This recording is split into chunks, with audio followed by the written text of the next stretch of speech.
thank you so much for watching till the end of our tutorial. We hope you have benefited from our channel as well as our videos here.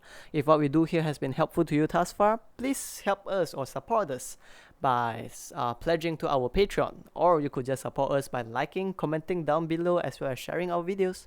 Thank you.